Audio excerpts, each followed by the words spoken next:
Hello नमस्कार, स्वागत है आपका मैग्नेट ब्रेन्स हिंदी मीडियम के इस प्लेटफॉर्म पर जो आपको प्रोवाइड करता है 100% फ्री क्वालिटी एजुकेशन। आप हमारे इन वीडियो को देखने के लिए हमारे वेबसाइट magnetbrains.com पर विजिट कर सकते हैं। आप चाहे तो इन्हीं वीडियो को देखने के लिए हमारी ऐप मैग्नेट ब्रेन्स ऐप को भी डाउनलोड कर सकते हैं, जहां पर आपको मिलने वाला है सारा का सारा कंटेंट, सारा डेटा, वीडियो बिल्कुल फ्री ऑफ कॉस्ट। आपको नोट्स बनाने में आसानी हो, इस चीज को देखते हुए मैग्नेट ब्रेन्स की टीम ने आप लोगों के लिए एक बेहतरीन काम किया है और वो है बुक्स और ई बुक्स। यानी अब आपको मिलने वाली है आपके ही कोर्स से संबंधित सारी की सारी किताबें, जिसे पाने के लिए आपको लिंक पर जाना पड़ेगा जो कि आपको डिस्क्रिप्शन में मिल जाएगा। बस फॉर्म भरिए और किताबें आपके दरवाजे पर होगी। दोस्तों, जैसा कि आप जानते हैं कि लगातार हम लोग कक्षा 8वीं का पढ़ाई कर रहे हैं, उत्तर प्रदेश बोर्ड का अध्ययन कर रहे हैं और उत्तर प्रदेश बोर्ड के अंतर्गत कक्षा 8वीं में सामाजिक विज्ञान के अंतर्गत हम लोग इतिहास विषय पढ़ रहे हैं, जिसका 10th चैप्टर कंप्लीट हो चुका है। और 10वें अध्याय के बाद, जैसा कि हर बार हम करते हैं, MCQ लेकर के आते हैं, कुछ मल्टीपल चॉइस क्वेश्चन यानी बहुविकल्पीय प्रश्न लेकर के आते हैं, जो कि आपके एग्जाम में बिल्कुल आने वाले हैं। अगर इन 20 प्रश्नों को लगा डाला तो ये मान के चलो कि आपके एग्जाम में कोई भी ऐसा प्रश्न नहीं होगा जो नहीं आएगा। 20 में से डेफिनेटली एक क्वेश्चन तो आने वाला है। आइए क्यों ना शुरुआत करें सेशन की। आज के लेक्चर की शुरुआत ही करते हैं अध्याय नंबर 10 से, जिसका नाम है अंग्रेज भारत छोड़ने को विवश। हमने अंग्रेजों को परेशान इतना कर दिया था कि मजबूरन उन्हें भारत छोड़ना पड़ा। यानी भारत ने आज़ादी जो है अंग्रेजों से छीन के ली थी। हमारे भारतीय राष्ट्रीय आंदोलनकर्ताओं ने बिल्कुल ऐसे प्रयास किए जिसकी बदौलत हमें कहीं ना कहीं आज़ादी मिल ही गई। लेकिन दोस्तों, आज़ादी मिली ऐसे नहीं है, उसके लिए संघर्ष करना पड़ा और उसी संघर्ष से संबंधित कुछ MCQ आज हम लोग पढ़ने वाले हैं। पहला क्वेश्चन आपका ये रहा आपकी स्क्रीन पर। 1939 में कांग्रेस मंत्रिमंडल ने क्यों इस्तीफा दे दिया था? अगर आप चैप्टर को इत्मीनान से ध्यान से पढ़ें तो आपको एक वाकया वहाँ पर पढ़ने को मिलेगा कि 1939 में भारत के जो कांग्रेस पार्टी है, इनकी लगभग 11 राज्यों में, प्रांतों में सरकार बन चुकी थी, मंत्रिमंडल बना लिया था। और अचानक से ऐसा कौन सी घटना हुई, क्या हुआ जिसकी वजह से उन मंत्रिमंडल के लोगों ने इस्तीफा दे दिया कि हम विरोध करते हैं? क्या ऑप्शन नंबर का इसका राइट आंसर है कि पृथक निर्वाचन के कारण?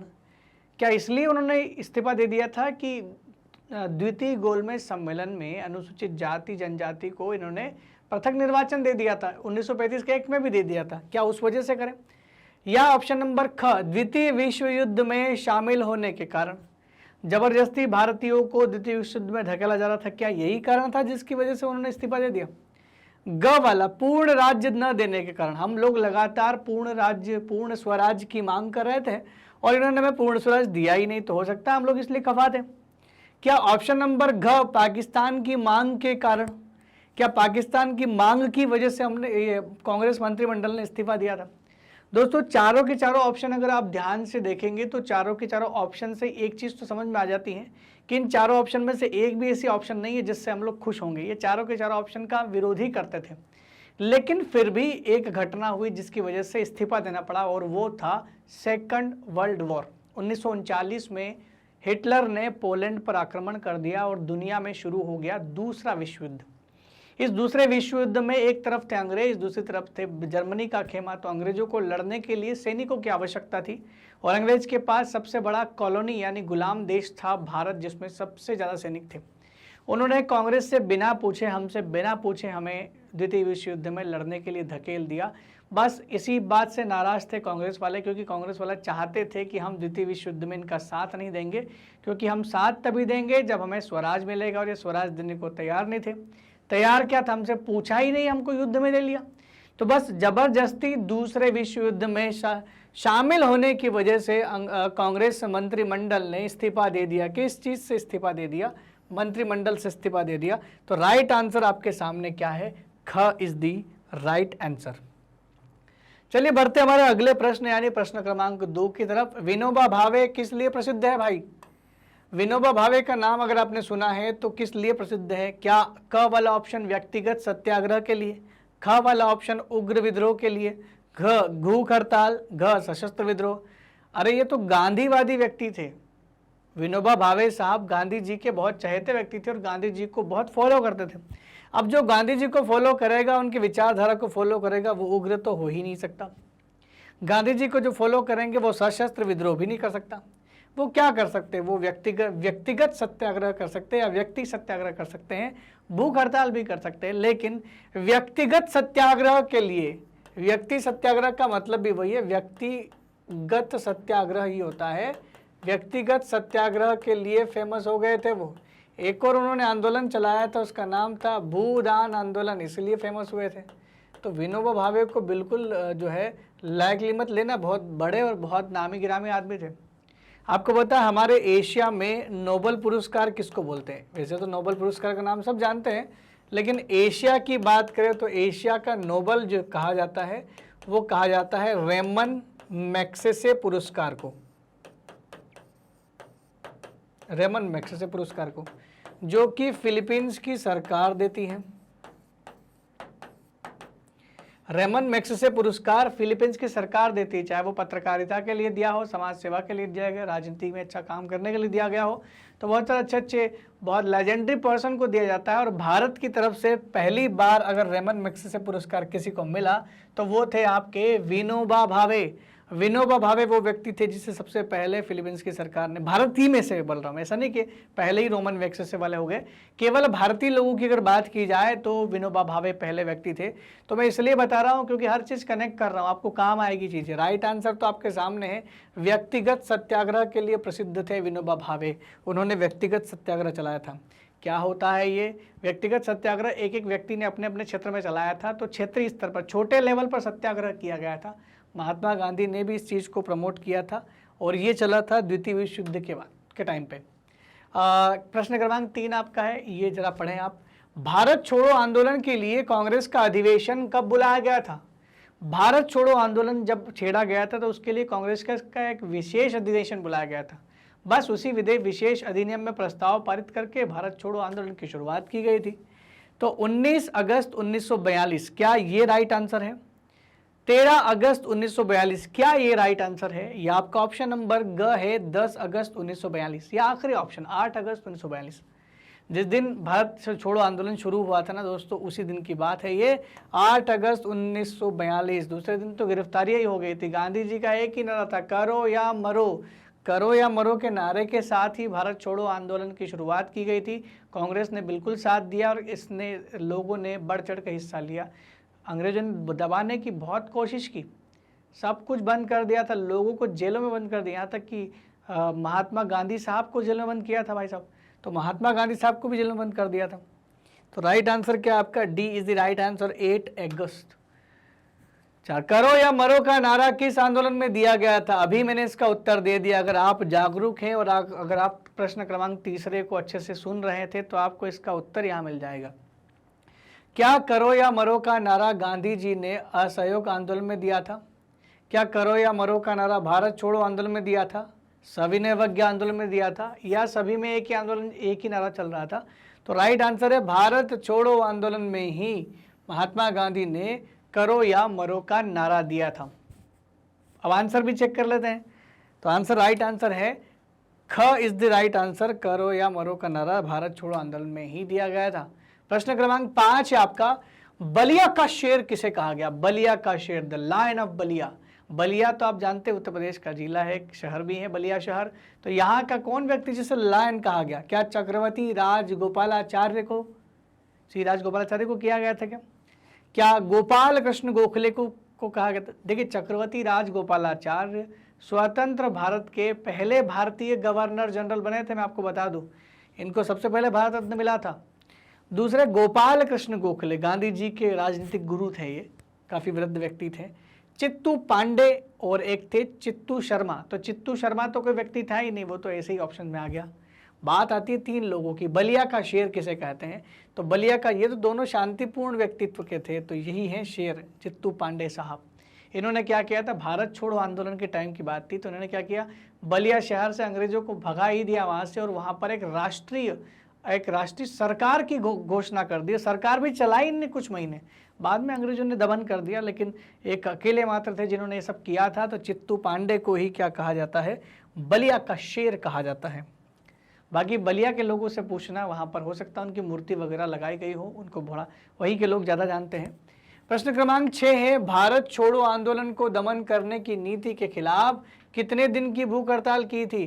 किसकी बात हो रही है? ये गांधी जी की बात हो रही है। तो भाई साहब बात यह है कि गांधी जी ने भारत छोड़ो आंदोलन को दमन करने की नीति के खिलाफ, अंग्रेज दमन कर रहे थे, मार रहे थे, गोलियां चला रहे थे, बहुत लोगों को गोलियां मारी इन लोगों ने, गोलियां चला रहे थे, जेल में बंद कर रहे थे, मार रहे थे, प्रताड़ित कर रहे थे। महात्मा गांधी को बहुत बुरा लगा कि हम तो एक तो शांतिपूर्ण तरीके से हमारी मांग मान रहे हैं, वो भी हमारे देश में, आप कौन होते हो हमें इतना प्रताड़ित करने वाले। उन्होंने जेल में बंद थे ऑलरेडी, महात्मा गांधी को भारत छोड़ो आंदोलन के साथ ही जेल में बंद कर दिया था। महात्मा गांधी ने कितने दिन की भूख हड़ताल की भैया? 21, 21, 22, 23, कौन सा आंसर सही है? मैं आपको बता दूं कि महात्मा गांधी ने 21 दिनों की भूख हड़ताल की थी और महात्मा गांधी को 21 दिनों के बाद छोड़ भी दिया था, क्योंकि उनकी तबीयत ठीक नहीं होती, क्योंकि इतना दिन भूखा रहेगा आदमी तो कहीं ना कहीं तबीयत बिगड़ जाएगी। अंग्रेजों को डर था कहीं अगर मान लो महात्मा गांधी को कुछ हो गया तो ये लोग भारत छोड़ने को नहीं कहेंगे, दुनिया छोड़ने को कहेंगे, तो शायद इसी वजह से उनको छोड़ना पड़ा। लेकिन एक दुखद घटना हुई थी महात्मा गांधी के साथ उस समय, उनकी पत्नी जो थी कस्तूरबा गांधी, उनकी डेथ हो गई थी इस समय, उसी जो है जेल के दौरान ही हो गई थी, जेल में ही थी वो भी। राइट आंसर है आपका 21। क्वेश्चन नंबर 7 पढ़ लेते हैं। 1942 में रेलगाड़ी में ब्रिटिश शस्त्रों नहीं, शस्त्रों है, ब्रिटिश शस्त्र जो है को नष्ट करने के लिए किस युवक को फांसी दे दी गई थी? एक युवक था जिसने, दोस्तों मैं उसकी उम्र बता दूं, 19 साल के लड़के ने यह सब किया था। उनको जैसे ही पता चला कि रेलगाड़ी निकलने वाली है जिसमें ब्रिटिश सिपाही भी होंगे, उनके हथियार भी होंगे, तो कहीं ऐसा ना हो जाए कि हथियार पहुंच जाए हमारे आंदोलन को दमन कर दे। गांधी जी के भारत छोड़ो आंदोलन से प्रभावित था वो लड़का, और उस व्यक्ति ने, उस महापुरुष ने ये किया कि वो रेलवे के पटरियों को उखाड़ने का प्रयास किया था। हालांकि उनको पकड़ लिया गया था और बाद में फांसी की सज़ा भी सुनाई गई, लेकिन फिर भी पेशावर के उन लोगों ने, जहाँ पर इनको फांसी सजा दी गई थी, पेशावर सिंध वाला एरिया था जहाँ ये रहते थे, तो सिंध वाले एरिया में जब उनके पास फांसी की सजा दी गई तो वहाँ के लोगों ने याचिका फाइल कर दी कि इनको फांसी नहीं होनी चाहिए। तो लोगों की याचिका पर जज साहब ने ऐसा कहा कि अगर ये अपने साथियों के नाम बता दे तो इनको फांसी नहीं देंगे, इनको फांसी से मतलब सजा तो देंगे लेकिन फांसी इनको नहीं दी जाएगी, मारा नहीं जाएगा। उन्होंने बोला कि नहीं, मैं अपने दोस्तों के नाम नहीं बताऊँगा, आपको फांसी देना है अभी दे दो। जब उनको फांसी दी जा रही थी, 1943 की बात है, 1943 में फांसी दी जा रही थी, तो उनसे पूछा कि बताओ तुम्हारी आखिरी इच्छा क्या है? तो उस व्यक्ति ने कहा कि मेरी आखिरी इच्छा ये है कि मैं दोबारा से भारतवर्ष में जन्म लूँ, और अगर आप नहीं गए तो मैं दोबारा आपके लिए लड़ूँ। तो ऐसे व्यक्ति थे, वो 19 साल के थे। क्या उनका नाम अच्युत प्रवर्धन था? क्या उनका नाम जतीन दास था, बट्टुकेश्वर दत्त था, या हेमू कालानी था? तो मैं बता दूं कि वो युवा व्यक्ति जिसकी उम्र महज 19 साल थी वो थे हेमू कालानी साहब। तो ऐसे व्यक्ति से कुछ सीखना चाहिए दोस्तों। हम लोग 19 साल में हम पता नहीं हमारे जीवन में हम लोग किन चीज़ों में व्यस्त रहते हैं, किन चीज़ों को हम लोग वरीयता देते हैं, लेकिन बात मानने वाली ये है कि इसलिए पुराने लोगों के बारे में किताबें पढ़नी चाहिए और हमें शिक्षा का स्रोत, हमारे जीवन में आगे बढ़ने के जो मोटिवेशन है, हेमू कालानी जैसे लोग होने चाहिए जिन्होंने देश के लिए जान दे दी। और जब अंतिम इच्छा पूछी, जहाँ लोग कुछ न कुछ अजीबोगरीब इच्छाएँ करते हैं, वहाँ इस व्यक्ति ने कहा कि मुझे भारत में फिर से जन्म लेना है। तो भारत की मिट्टी से और भारतवर्ष से, ऐसे देश से जो कई सालों तक गुलाम रहा, उससे प्रेम करने वाले व्यक्ति की ज़रूरत है। और आज भी हमें ऐसे ही देश युवाओं की ज़रूरत है जो देश को आगे बढ़ाने के लिए कहीं ना कहीं कर्तव्यबद्ध हो। चलो हो गया। क्वेश्चन नंबर 7 का आंसर क्या हो गया? घ, Hemu Kalani is the right answer. निम्नलिखित में से, क्वेश्चन नंबर 8 पढ़ते हैं, निम्नलिखित में से कौन भूमिगत गतिविधियों में शामिल नहीं थे? ये आपके पास ऑप्शन दिए गए हैं, 3 ऑप्शन। पहला ऑप्शन है अरुणा आसिफ अली भूमिगत गतिविधि में शामिल थी या नहीं, सुचेता कृपलानी, बीजू पटनायक, या सभी थे। राम मनोहर लोहिया, बहुत सारे लोग थे यहाँ पर। तो अगर मैं बोलूँ आपसे कि अरुणा आसिफ अली बिल्कुल थी, सुचेता कृपलानी थी, बीजू पटनायक साहब भी थे, जो कि आज के वर्तमान में उड़ीसा के नवीन पटनायक साहब जो सीएम हैं उनके पिताजी हैं बीजू पटनायक। इन्होंने एक पार्टी भी बना ली, बीजू जनता दल, वही तो सरकार चला रही है यूपी में, क्षमा करें उड़ीसा में। तो तीनों ऑप्शन सही है, तो बिल्कुल सही है, सभी भूमिगत गतिविधियों में थे। तो भाई भूमिगत गतिविधियों का मतलब क्या? छुप छुपा करके अंग्रेजों के खिलाफ मुहिम चलाना, खुलेआम नहीं करना कुछ भी। घ is right answer. Next question में देखो वही प्रश्न पूछ लिया जो हम बात कर रहे थे। भूमिगत गतिविधियों में कौन सी गतिविधियां शामिल नहीं थी? तो भूमिगत गतिविधियां में होता क्या था? क्या ये भूमिगत गतिविधियों में रेल की पटरियां उखाड़ते थे? क्या टेलीफोन तार काटते थे? पुलों को उड़ा देते थे या खुल के विद्रोह करते थे? क्या सही ऑप्शन है?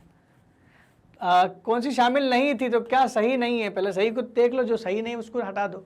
देखो क्वेश्चन पढ़ने में अगर छोटी सी चूक हो गई ना तो क्वेश्चन गलत हो जाएगा। उसने पूछा कौन सी गतिविधि शामिल नहीं है, तो ये जो भूमिगत गतिविधि गुप्त चुप के होती थी उसमें यह था कि पटरियां उखाड़ते थे, बिल्कुल सही। टेलीफोन तार काटते थे, सही, क्योंकि अंग्रेजों की कनेक्टिविटी को डिस्टर्ब करना चाहते थे। पुल को उड़ा देते ताकि इनके वाहन ना जाए, इनकी सेना ना जाए, तोपे ना जाए, बिल्कुल सही। लेकिन खुलकर विरोध नहीं करते थे। खुलकर विरोध करेंगे तो इसको भूमिगत क्यों बोलेंगे? बात समझ में आई ना? अगर किसी आंदोलन का आप भूमिगत बोल रहे हो तो गुपचुप होता है वो, तो यहाँ तो खुलकर विद्रोह की बात है। खुलकर विरोध नहीं करते थे, वो गुपचुप करते थे। तो राइट आंसर क्या होगा? इन गतिविधियों में कौन शामिल नहीं है? तो खुलकर विद्रोह करना शामिल नहीं है। क्वेश्चन नंबर 10 की बात कर लेते हैं। फॉरवर्ड ब्लॉक क्या था? क्या था ये फॉरवर्ड ब्लॉक? अगर आपने अच्छे से चैप्टर को पढ़ा है, अच्छे से 10th चैप्टर आपने पढ़ा है और अगर मैग्नेट ब्रेन से पढ़ा है तो फिर आप आंसर दे ही दोगे। लेकिन अगर आपने किताब से पढ़ा है और अगर किताब भी नहीं पढ़ी है तो आप नहीं आंसर दे पाओगे, क्योंकि आपको इसके लिए किताब पढ़ना पड़ेगी। मैग्नेट ब्रेन्स के वीडियो भी आपके लिए बहुत इंपॉर्टेंट है, इनको भी पढ़िएगा। आप ही लोगों के लिए हम लोग बना रहे हैं, ज़्यादा से ज़्यादा बच्चे पढ़ सके, ज़्यादा से ज़्यादा स्टूडेंट पढ़ सके। इसी वजह से तो हम लोग लगातार हमारी क्वालिटी जो है वो उस तरीके की दे रहे हैं ताकि आपको हमेशा चीज़ समझ में आए। क्वेश्चन नंबर 10 अगर पढ़ेंगे, फॉरवर्ड ब्लॉक क्या यह एक राजनीतिक दल था? ऑप्शन नंबर ख, क्या ये क्रांतिकारी संस्था थी? ऑप्शन नंबर ग, क्या ये युवकों का संगठन था? या ऑप्शन नंबर ग, क्या ये शासकीय विभाग था? फॉरवर्ड ब्लॉक थोड़ा सा इंग्लिश वर्ड लगता है, तो लगता है कि शासकीय विभाग तो नहीं था अंग्रेजों का कोई। मैं आपको बता दूं, सन 1939 में इसको बनाया गया था और ये बनाने वाले खुद सुभाष चंद्र बोस थे। सुभाष चंद्र साहब ने, बोस नेताजी ने बनाया था इसको और कुछ युवा लोगों को इकट्ठा कर करके उन्होंने संगठन बनाया था। तो ये युवा लोगों का संगठन है, क्रांतिकारी संगठन बोल सकते हैं। अब आप बोल रहे यहाँ लिखा, लेकिन ये संस्था लिखा हुआ है। क्रांतिकारी संगठन था एक तरीके का और युवाओं को संगठित किया गया, तो युवाओं का एक संगठन था। लेकिन हुआ ये कि अंग्रेजों को जल्द पता लग गया था कि विरोध होने वाला। अंग्रेजों ने नेताजी सुभाष चंद्र बोस को अरेस्ट कर लिया था, हाउस अरेस्ट में थे वो। लेकिन जैसे जैसे छुपते छुपाते वो चले गए, 1943 में वहाँ से निकल गए। निकलते हुए जर्मनी पहुँचे, जर्मनी से होते हुए जापान पहुँचे, जापान में जा कर के आज़ाद हिंद फौज की स्थापना की और वही आज़ाद हिंद फौज लड़ते लड़ते बर्मा तक आ गई थी और अंग्रेजों का सामना कर रही थी। इत्तेफाक से एक सेकंड वर्ल्ड वॉर ख़त्म हो गया ना, उसमें जापान हार गया था।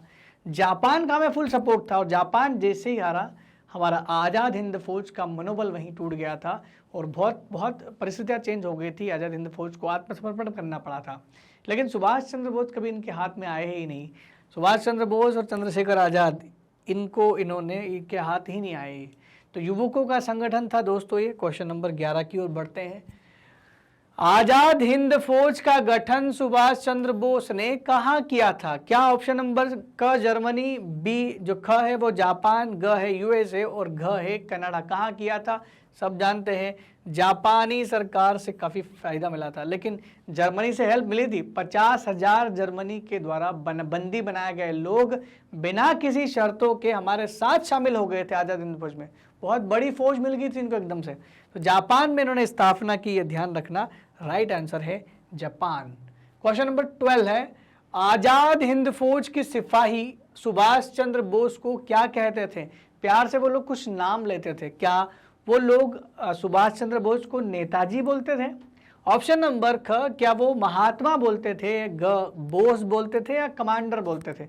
तो राइट आंसर ये है कि आजाद हिंद फौज के लोग उन्हें नेताजी कहकर पुकारते थे। नेताजी, तो नेताजी दोस्तों, उत्तर प्रदेश में भी एक व्यक्ति थे, अभी उनका हाल ही में निधन हुआ है, उन्हें भी नेताजी के नाम से लोग जानते थे। उनका नाम है मुलायम सिंह जी, मुलायम सिंह यादव साहब, जिनकी हाल ही में मृत्यु हुई है। उन्हें भी लोग नेताजी के नाम से जानते थे, लेकिन ओरिजिनल जो नेताजी जिन्हें कहते थे शुरुआत से लोग, वो थे आपके नेताजी सुभाष चंद्र बोस। क्वेश्चन नंबर 13 है, तुम मुझे खून दो मैं तुम्हें आज़ादी दूंगा, नारा किसने दिया था? ये नारा आखिर किसका था कि तुम मुझे खून दो मैं तुम्हें आज़ादी दूंगा? और ये आज़ादी के समय का नारा है। क्या महात्मा गांधी ने यह बात कही थी कि तुम मुझे खून दो मैं तुम्हें आज़ादी दूंगा? क्या चंद्रशेखर आज़ाद ने बात कही थी कि मुझे तुम मुझे खून दो मैं तुम्हें आज़ादी दे दूंगा? भगत सिंह ने तो कही होगी, तो किसने कही है? तो तीनों में से कौन सा ऑप्शन सही है? क्या महात्मा गांधी, चंद्रशेखर आज़ाद या भगत सिंह? दोस्तों ये जो नारा लिखा गया है, ये नारा दिया था आज़ाद हिंद के रेडियो से उन्होंने संबोधन किया था और महात्मा गांधी का नाम लेते हुए कहा था कि अंतिम युद्ध चल रहा है और भारतीयों से कहा था कि तुम मुझे खून दो मैं तुम्हें आज़ादी दूंगा। और ये जो अनाउंसमेंट और ये जो नारा दिया गया था ये सुभाष चंद्र बोस का दिया गया था, जिनका नाम यहाँ पर नहीं है। तो मैं जाऊँगा ऑप्शन नंबर घ के पास, इनमें से कोई नहीं, क्योंकि वो सुभाष चंद्र बोस साहब का नारा था। राइट आंसर आपकी स्क्रीन पर ये रहा घ, सुभाष चंद्र बोस। लेकिन याद रखना है ना। क्वेश्चन नंबर 14 पे आ जाते हैं। भारतीय नौसैनिक विद्रोह कब हुआ था? अंग्रेजों के खिलाफ एक विद्रोह हमारी नौसेना ने भी किया था। नौसैनिक विद्रोह बहुत भयानक विद्रोह था, इतना बड़ा विद्रोह अंग्रेज सहन भी नहीं कर पाए थे, डर गए थे शासक। ये कहीं ना कहीं ये विद्रोह भी बड़ा काम का है, क्योंकि इसी की वजह से कहीं ना कहीं अंग्रेज जो है लिबरल हो गए थे, हमें आज़ाद करने के लिए पक्ष में थे। 1945 में हुआ था या 46 में हुआ था या 47 में हुआ था या 48 में हुआ था? क्या था राइट आंसर? आजाद हिंद फौज से प्रेरणा लेते हुए भारतीय नौसैनिकों ने नौसेना में केवल भारतीय नौसैनिकों ने 1940 में नौसेना का विद्रोह कर दिया था, जिसमें बहुत सारे लोग गिरफ्तार भी हुए होंगे। इन्हीं नौसेना में जो लोग गए थे, इन्हीं का केस लड़ने के लिए मोहम्मद अली जिन्ना और सरदार पटेल साहब भारत की ओर से लड़े थे। तो बहुत अच्छा एक वाकया हुआ था ये, और इसी विद्रोह से अंग्रेज जो है वो डर गए थे, कांपने लगे थे कि भाई अब नहीं हो सकता, सैनिक विद्रोह शुरू हो गया ना एक बार, तो ये लोग मुश्किल है कि इनको संभाल पाए। क्वेश्चन नंबर 15 है, 1945 में ब्रिटेन चुनाव में कौन प्रधानमंत्री बना? ब्रिटेन में चुनाव हुए थे 1945 में, और 1945 के चुनाव में ब्रिटेन का प्रधानमंत्री आखिर कौन बना? क्या विंस्टन चर्चिल बने थे, रेमजे मैकडोनाल्ड बने थे, क्लीमेंट एटली बने थे, या ऋषि सुनक बने थे? तो भैया पहले तो बता दूं कि ऋषि सुनक साहब तो 2022 में बने हैं प्रधानमंत्री ब्रिटेन के। हम बात करें 1945 की। ऋषि सुनक की भी बड़ी अच्छी कहानी है, इसलिए क्योंकि पहले भारतीय मूल के व्यक्ति हैं जो अंग्रेज ब्रिटेन के प्रधानमंत्री बने हैं, इसलिए इनका नाम यहाँ पर लिखा गया है ताकि इनके बारे में भी आपको एक आध बात बता दे। तो ये भारतीय मूल के व्यक्ति है और ब्रिटेन के पहले व्यक्ति, जो ब्रिटेन के पहले प्रधानमंत्री जो किसी दूसरे मूल के बने, भारतीय मूल के बनने वाले हैं, बन चुके हैं। आप लगातार न्यूज़ में देखते ही हैं। तो मैं बता दूं आपको कि 1945 में लेबर पार्टी के प्रधानमंत्री बने थे। लेबर पार्टी मजदूर पार्टी थी, वो कंजर्वेटिव पार्टी को हरा दिया था इनने, विंस्टन चर्चिल साहब सब हार गए थे। तो बने थे कौन? क्लीमेंट एटली प्रधानमंत्री बने, और ये बहुत अच्छे प्रधानमंत्री थे क्योंकि ये भारत को आज़ाद करने के पक्ष में थे, और जो भारत को आज़ाद करने के पक्ष में होगा वो जरूर कोई अच्छा ही प्राइम मिनिस्टर होगा। तो ये बड़े अच्छे थे। प्रश्न क्रमांक 16 है आपका, अंतरिम सरकार के प्रधानमंत्री कौन थे? क्या थी अंतरिम सरकार? अंतरिम का मतलब होता है जब तक आप आज़ाद नहीं हो जाते, जब तक आपका संविधान नहीं बन जाता, तब तक आपके देश को संभालने के लिए एक अस्थायी सरकार की जरूरत पड़ेगी। और अस्थायी सरकार का प्रधानमंत्री भी चाहिएगा, क्योंकि हम लोग छोड़ के जाएंगे तो कोई तो रहेगा। इसीलिए 1946 में जब एक मिशन आया था इंडिया में, उसका नाम था कैबिनेट मिशन। इस कैबिनेट मिशन ने बोला कि भैया संविधान सभा तो आप बनाओगे, संविधान सभा के साथ साथ आपका अंतरिम सरकार भी बनानी पड़ेगी, जिसका प्राइम मिनिस्टर बनाया गया था क्या? राजेंद्र प्रसाद, जवाहरलाल नेहरू, पटेल साहब या मोहम्मद अली जिन्ना? जिन्ना साहब को तो पाकिस्तान चाहिए था, तो उनको तो हटा ही दो, वो तो पाकिस्तान जाना चाह रहे थे। बचे 3, तो 3 में से एक ही आदमी का नाम आपको पता होगा ज़्यादा, जिसमें जो प्रधानमंत्री बने हैं, क्योंकि और तो कोई प्रधानमंत्री बने ही नहीं देश के, तो इनमें से केवल एक ही प्रधानमंत्री का नाम है, इसलिए आपका राइट आंसर आपके सामने है, जवाहरलाल नेहरू साहब। पटेल साहब भी थे उस समय, गृह मंत्री बने थे, राजेंद्र प्रसाद साहब भी थे उसमें, लेकिन प्रधानमंत्री कौन बने थे? जवाहरलाल नेहरू साहब अंतरिम प्रधानमंत्री बने 1946 में। और उसके बाद जब देश आज़ाद हो गया, आज़ाद के बाद हमने संविधान लागू कर लिया, उसके बाद चुनाव हुए, तब भी नेहरू साहब प्रधानमंत्री बने थे देश के। क्वेश्चन नंबर 17 है, 1946 में ब्रिटेन से कौन सा मिशन भारत आया था? क्या अगस्त प्रस्ताव भारत आया था? तो अगस्त मोशन 1940 में आया था। पूछ किसकी राय? 46 की। क्रिप्स मिशन कब आया था? 42 में। और कैबिनेट मिशन कब आया था? 46 में। साइमन कमीशन कब आया था? 1928 में। तो भाई फिर राइट आंसर क्या है? राइट आंसर तो मिल ही गया ना, ये 40 है। कि कैबिनेट मिशन वो मिशन है जो 1946 में भारत आया था। इसने दो काम किए थे, अंतरिम सरकार बनाई थी एक तो, दूसरी संविधान सभा का निर्माण किया था जिसने भारत का बहुत ही शानदार संविधान बनाया था। राइट आंसर आपके सामने है कैबिनेट मिशन। क्वेश्चन नंबर 18 की बात करते हैं, मुसलमानों को अलग राष्ट्र पाकिस्तान की मांग कब की गई थी? मुसलमानों को अलग राष्ट्र चाहिए, पाकिस्तान चाहिए, इसकी मांग कब उठाई गई थी? 1940, 42, 45, 47 कब की गई थी? तो ये मुस्लिम लीग ने की थी और राइट आंसर ये रहा आपके सामने, मुस्लिम लीग ने अलग राष्ट्र की मांग की थी। मुस्लिम लीग ने, मुस्लिम लीग का तो नाम था दोस्तों, एक ही व्यक्ति थे जो बार बार मांग कर रहे थे, उनका नाम था जिन्ना साहब। पाकिस्तान की जो करेंसी होती है ना रुपए, उनमें इन्हीं का फोटो, हमारे यहाँ गांधी जी चलते हैं, उनके जिन्ना चलते हैं। तो जिन्ना साहब ने बात उठाई थी मुसलमानों के लिए पाकिस्तान, उनको लग रहा था कि भारत में मुसलमानों की संख्या कम है, ऐसे में हिंदू जो है वो डोमिनेंस करेंगे, हिंदू हमारे ऊपर जो है बड़ी संख्या में, तो राज ये करेंगे, हम तो केवल एक दरकिनार रह जाएंगे, हमारी अहमियत ही नहीं होगी, हमें जीवन जो है ढंग से जी नहीं सकते इस देश में, इसलिए उन्हें अलग देश चाहिए था। लेकिन फिर भी ये हुआ ये कि भारत बना सभी धर्मों का एक देश और पाकिस्तान ने अपने धर्म के लिए देश बनाया। कुछ हिंदू, सिख, ईसाई बहुत लोग भी पाकिस्तान में रह रहे थे, लेकिन आज के डेटा देखो तो थोड़ी सी कंडीशन वहाँ पर ख़राब है। 1940 में ये हुआ था, राइट आंसर 1940। नेक्स्ट है क्वेश्चन नंबर 19। बड़ी दुखद घटना हुई थी कि एक व्यक्ति थे जिनका नाम था नाथूराम गोडसे, उन्होंने गांधी जी को कब गोली मारी? उन्होंने गोली मार दी थी गांधी जी को। क्यों मार दी थी? क्योंकि गांधी जी बोल रहे थे कि भारत केवल हिंदुओं का नहीं, मुसलमान हिंदू सब रह सकते हैं, सबको बराबर अधिकार है। और कुछ ऐसे संप्रदायवादी लोग थे जो नहीं चाहते थे कि गांधी जी ऐसा बोले, वो हिंदुस्तान को हिंदुओं का, पाकिस्तान को पाकिस्तान का बनाना चाह रहे थे, जो कि नेक्स्ट इम्पॉसिबल था। महात्मा गांधी बोलते थे कि हमारी डाइवर्सिटी हमारी पहचान है, उस चीज़ को आप ख़त्म नहीं कर सकते। उनने बोला था कि ये कोई देश ये नहीं बोल सकता कि खाली आपके देश में एक धर्म है तो वो आपकी तरक्की का साधक हो सकता है। केवल धर्म एक होने से तरक्की नहीं हो सकती, लोगों को काम करना चाहिए। यही हुआ, पाकिस्तान में एक ही धर्म है, वहाँ पर ज़्यादातर तो मैक्सिमम धर्म एक ही है, मुस्लिम धर्म, लेकिन फिर भी तरक्की कहाँ है? अगर वाकई में एक धर्म होता, उससे तरक्की हो जाती तो हो जानी चाहिए थी। तो भारत क्यों तरक्की कर रहा है अलग अलग धर्मों के होने के बावजूद भी? महात्मा गांधी बहुत अच्छे एक थिंकर थे। तो उनको गोली मार दी थी नाथूराम गोडसे ने। कब मारी? 30 दिसंबर 1948 में मारी थी।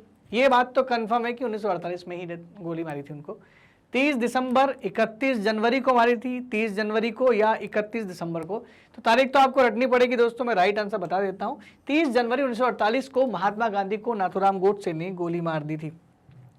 अभी भी कई सारे रहस्यमयी चीज़ें बताते हैं, 2 गोली मारी थी, 3 गोली मारी थी, जो भी है, लेकिन उन पर हम लोगों को टाइम वेस्ट नहीं करना। मैं केवल ध्यान रखना है नाथूराम गोडसे जो है वो उन्होंने गोली मारी थी। क्वेश्चन नंबर 20 है, जब तक संविधान लागू नहीं हुआ तब तक कौन सा कानून लागू था? भारत में जब तक संविधान लागू नहीं होगा तब तक कौन सा कानून भारत में चलता रहेगा? ये कौन सा कानून था जिससे भारत में कानून बन रहे थे?